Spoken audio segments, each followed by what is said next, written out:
je synthétise ce que dit le revenu sur pourquoi garder les liquidités en 2025. Et écoutez jusqu'à la fin parce que je vais vous dire à la fin les secteurs qu'il faut surveiller. Bref, les marchés financiers, comme on se voit, ils ont bien démarré en 2025. Mais la prudence reste de mise. Le S&P 500 a gagné près de 30% l'an dernier et en Europe, les marchés sont aussi en hausse. Pourtant, il y a encore cette incertitude puisque avec Donald Trump et surtout les décisions de la Banque centrale américaine.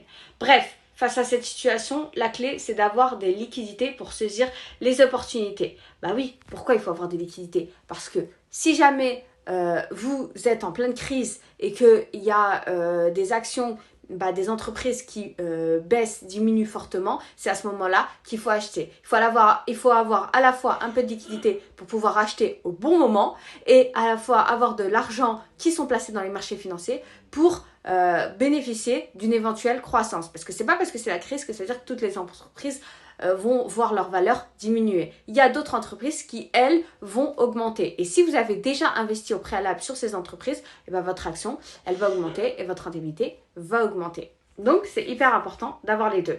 Le revenu propose deux stratégies que je vais vous citer. La première option, ça va être une répartition prudente. Donc, 35% d'actions, 45% d'obligations et 20% de liquidité. Personnellement, moi, je ne suis pas pro-obligation, mais vous faites ce que vous voulez et puis je synthétise ce que dit le revenu.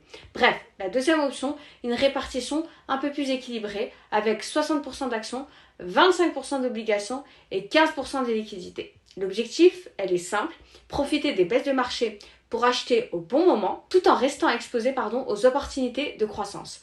C'est ce que je disais plus haut. Bref, les secteurs à surveiller en 2025, c'est l'intelligence artificielle qui reste une tendance forte et le luxe qui pourrait rebondir. Je pense notamment à LVMH. Bref, abonne-toi, ici je parle investissement, bourse et IMO.